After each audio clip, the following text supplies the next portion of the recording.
Добре дојдовте на видеообуката за прва помош во педијатријата. Овој проект е спроведен од Линка Крос со асистенција на Универзитетската клиника по детски болести во Скопје.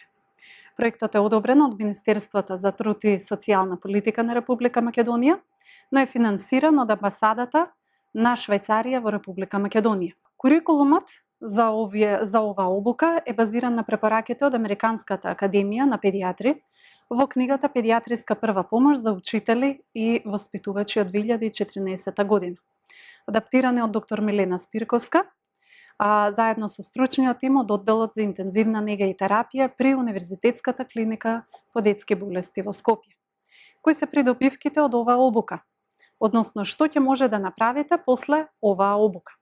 Ќе може да го примените правилото на 4П во итни ситуации, да препознаете болно или повредено дете, да препознаете специфични медицински проблеми и да пружите соодветно згрижување на тие дечиња, да знаете кога да повикате брза помош, да знаете како да спроведете реанимација или срцево-мозочно белодробно оживување, да знаете што да правите кога едно дете се задушува и да дадете лек во итни ситуации. Кои се темите што ќе ги опфатиме во оваа обука?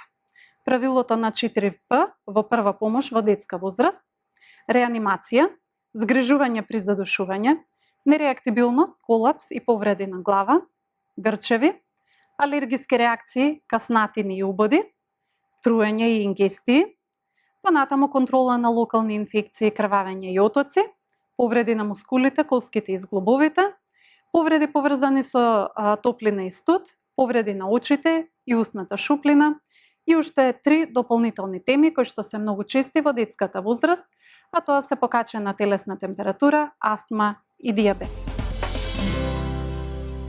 Првата тема ќе биде правилото на 4П во пружање на прва помош во детска возраст.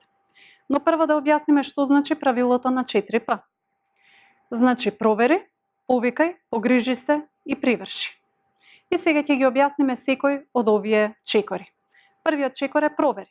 Што значи тоа? Да ја проверите околината за безбедност на самите себе и на самото дете, да го процените детето во однос на изгледот, дишењето и дали реагира или не, и да утврдите што точно не е во ред, колку е сериозна состојбата на детето и понатаму што треба да направите.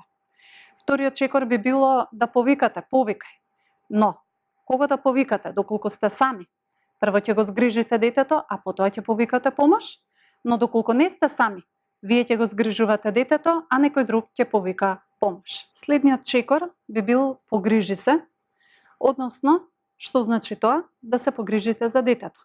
Постапете соодветно според состојбата на детето, ќе го следите соодветниот протокол и препораките од оваа обука и уште една многу важна работа. Детето ќе го згрижите и ќе спроведете реанимација по протокол се до пристигнувањето на брзата помош. Четвртиот чекор би бил приврши. Што значи тоа?